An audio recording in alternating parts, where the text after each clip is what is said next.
Hello booktube, hello book friends. Welcome back to my channel and another video. This time I am shopping my shelves for March.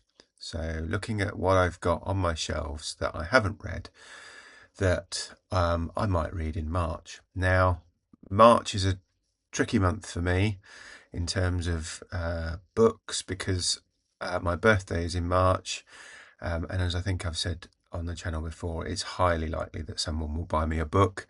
So I'd like to leave a bit of capacity in there for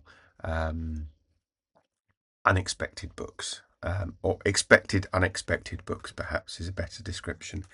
But that said, I've got a few on a pile here that I'd quite like to get to in March. I normally read anywhere between, I don't know, half a dozen and 10 books a month. So kind of a couple a week and maybe some spares, depending on how many pages and things like that. A couple of the ones here are quite chunky, so we'll see. But March is also March Mystery Madness, and I think the theme this year is decades because it's the 10th year. I wasn't terribly struck by the theme, so I'm not going all in on March Mystery Madness this year. I did better last year when it was 9. I think it was books with 9 on the title and book with a cat for 9 lives and things like that. I'm not quite so struck. So, but I have got one mystery book that I would like to read during March, and I was saving it for March Mystery Madness until I found out what the theme was, because I was going to try and shoehorn it in somewhere, and I could shoehorn this in, but I think for decades, because it was originally, does it say? Can't turn that page. Does it say when it was originally played? Yeah, 1868. So I might struggle to find other books from the 1860s if I were to look at a particular decade.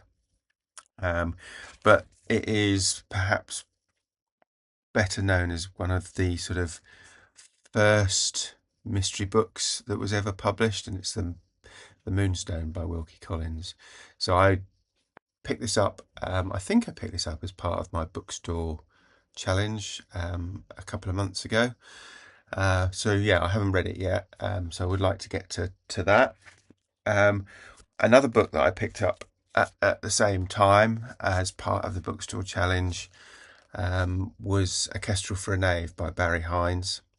This is would be a reread. It's my kind of, I suppose, ongoing project to reread the books that I was assigned at school, and see if my opinions of them are the same. I remember reading this at school. I remember enjoying it. I haven't read it since, so 35 plus years later, will I enjoy? And I realised, a bit like when I reread Lord of the Flies, it's only a couple of 100 pages. So yeah, that's coming up in March, I think. And then we get to the kind of chunky ones, and I decided after I finished The Count of Monte Cristo that I was going to go back and read more Alexandre Dumas and kind of read the what I suppose called the D'Artagnan romances, or it's like the further adventures of the Three Musketeers, really, which, depending on how they're published, is somewhere between 3 and 5 books. So some of them are published as one volume, particularly in this country, it seems. Whereas in the original French, they're published as kind of 2 or 3 volumes, and we collect those as one. Anyway, doesn't matter.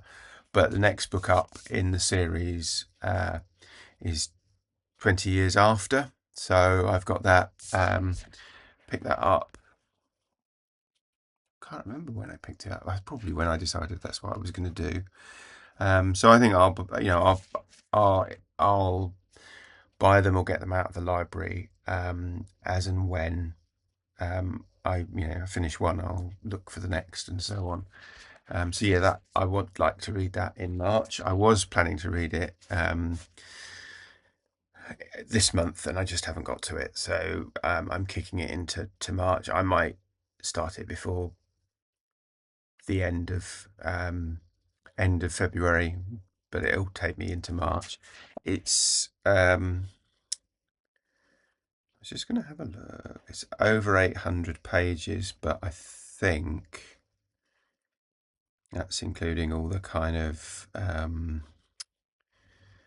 index, and so it's 788 pages of 788 pages. Yeah, 788 pages of story.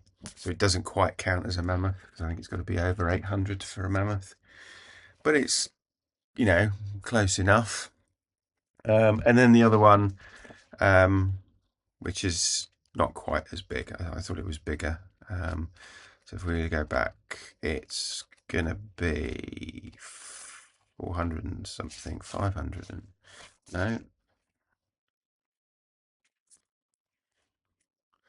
it is 503 pages of text, and that is The Splendid and the Vile by Eric Larson. This is non-fiction read for me. It's a Churchill read basically. So it's the story of it's a Churchill family in defiance during the bombing of London. So it's set in the Blitz in kind of 1939, 1940, I guess. I guess it's, when does it start? Does it start in? It does start in 1940. So the summer of 1940, and goes through to whenever, end of, I suppose probably not the end of the war, because the Blitz didn't really last the full length of the Second World War. But we shall see, as they say. So yeah, that's kind of my non-fiction pick for March, and we'll see how we get on. I'm pretty sure that's 4 books, say one and couple that are quite. I mean, this Moonstone itself is quite a big book. It's over 500 pages. So yeah, we'll see. Those are where I'm starting from anyway in March, or possibly a bit before, depending on how the books I'm reading at the moment go. And then, as I say, yeah, birthday coming up, so possibly we'll add to that during that period. But yeah, so what are you planning to read in March? Let me know in the comments below, and I will speak to you again soon. If you have been, thank you for watching. Take care, and yeah, see you again soon. Bye bye now.